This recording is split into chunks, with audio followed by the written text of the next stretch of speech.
Let's talk about Russia. Russia in Ukraine and Russian ships, for some reason, patrolling British waters. What are they doing there? Well, let's talk about all this with Tim Willasey-Wilsey. He's a former British diplomat and visiting professor at the Department of War Studies at King's College London. A very good morning to you, Tim.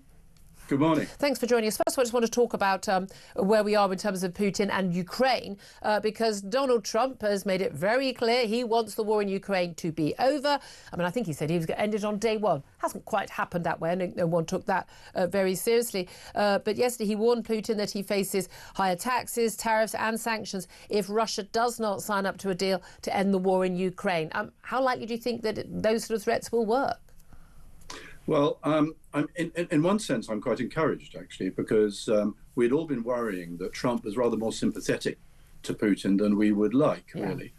And therefore, the rather brusque and demanding nature of his demand suggests he's not. But on the other hand, you know, I'm not suggesting we want to be nice to Putin, but we want to get what we want. And if Trump wants a deal, this isn't a good way of getting a deal, because you know, Putin's got an enhanced view of Russia's power in the world, and he won't like being demanded in this sort of fashion. We sort of need to give him something that he feels looks like a win. I mean, that's kind of terrible optics for the world and indeed for the Russian people. But is that what we need to do? No, I don't think it's that. It's just I don't think that at all. In fact, we mustn't give him a win. He doesn't deserve a win. He deserves the catastrophe that he has caused. But I just think the way that you reach out to him, this isn't probably the way to do it, because he'll feel humiliated in front of his public if he goes back and says, OK, I'm prepared to talk. Right. So I just don't think it was a particularly, in diplomatic terms, a particularly good way of reaching out to him. That's very interesting. But of course, we know a lot of the sanctions, the tariffs and all of that. I mean, there's been no trade between America and Russia for many years. I mean, it was Europe that was mostly hit by, the reliance on Russian oil and gas. But actually, you know, Russia's just been selling its oil and gas to other countries, you know, India and China. And by the way, we're buying a load of it back through India anyway. It hasn't hit Russia as hard as many hoped it would hit, but the Russian economy is kind of on its knees. Huge numbers of Russian men have been lost in the Ukrainian war or injured, I mean, the hundreds of thousands.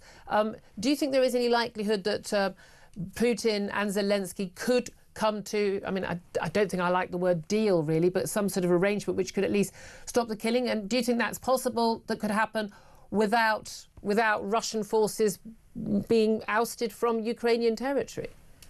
Well, you're right about sanctions. They've been very ineffective, and I think, you know, Trump rather gives the impression that Putin is isolated. I mean, Putin is not isolated.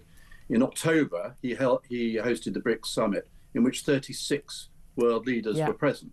And when you think of India and China being there, that's almost half the world population, you know, before you started. So this idea that we have that Putin is isolated is completely wrong. My worry, Julia, is that Putin actually won't want a deal. At the moment, he's making progress. It's slow and bloody progress. And your point about the economy and their losses is right. But, you know, we only have to look back to the 1940s to see the amazing punishment the Russian economy and the Russian people can take. Yeah. And, well, the Russian people don't get a say, do they? I mean, you know, they're not going to be able to vote Putin out. They don't get a say. They don't get a say at all. Yeah. So Putin may just think, well, actually, I'm doing fine at the moment. I'm gaining ground currently by the meter rather than the kilometer. But that might change because, you know, Ukraine is short of manpower. Europe has not really stepped up to support it in the way it should have done. Yeah. And he might just think, if you don't mind, I'm just going to keep going. Yeah, indeed. Can I also ask you, just briefly, and I will come to Philip on this as well. We've had a statement from the Defence Secretary, John Healey, saying that Britain will not shy away from robust action. This after a Royal Navy submarine sent a warning to a Russian spy ship seen loitering for quite some time near vital British undersea cables. HMS Astute, a nuclear-powered submarine, surfaced close to the Yantar to inform the crew they were being watched during the incident. This was back in November.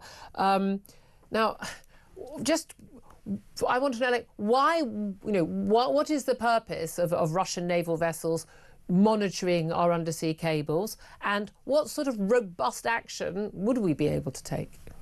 Well, this sort of Russian stuff goes on standard. It's standard practice. It goes on the whole time. The undersea cables have been identified as a big vulnerability for the West for a long time. And in fact, some really serious cables have already been severed between Scandinavia and the Baltic states. So we, by which I mean particularly Europe, but also NATO, has been pretty slow on this, actually. Yeah. We've allowed some serious cables to be severed. And so this one incident, and about a submarine surfacing and warning off the thing, it makes us feel good, but it does slightly cover up the fact that we've been pretty slow. Yeah. And we should have been abreast of this much earlier. Yeah, absolutely.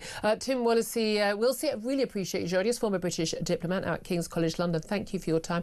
Come back to you, Philip Ingram, as a former senior military intelligence officer yourself. Just start with me, first of all, on these cables, because my big worry here is that we are relying more and more on imported energy to keep our electricity going when the wind doesn't blow and the sun doesn't shine, most of winter.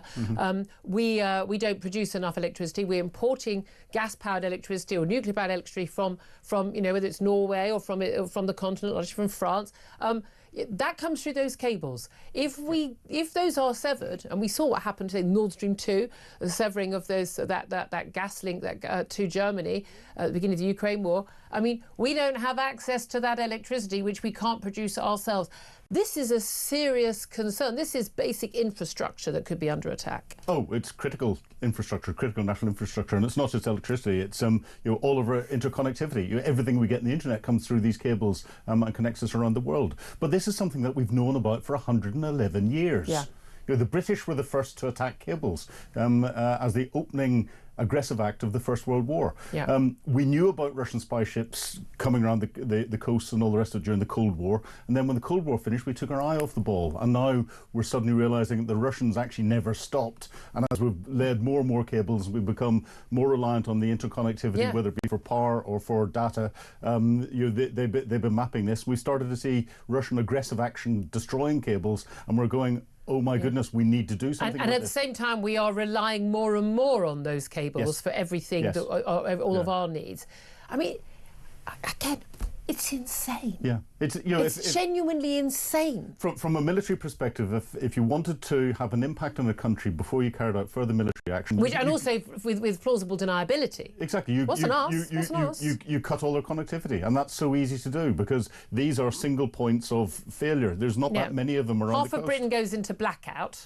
Our gas power stations, we haven't got, the nuclear power stations are all going downhill and going to be closed down. And you then can't react to what's going on inside the country and threats that are coming in. The emergency generators for our air defence radars won't be enough, and we can't communicate with the fighter jets to get them sent off to where the threat's coming from. I mean, this is such basic stuff. Yeah. This is such an abject failure by the state and by Tory Labour over many decades. Many decades. And I say, by the civil service. You're not flagging this stuff up. Yeah. If you're not the permanent secretary, Department of Energy or Business or Defence, and in the Downing Street, and you're not going, Prime Minister, this is stuff you need to deal with to keep this country basically safe. If you're not doing that, you should be out on your ear. And the politicians, they should be listening to people like you who know this stuff. This is surely the Chief of the Defence Staff is saying this stuff to the Prime Minister. Well, no, the chiefs, the Defence Chiefs, unfortunately, spend too much time pandering from a political perspective to the ministers, and the ministers are driven by what number 10, number 11 are saying.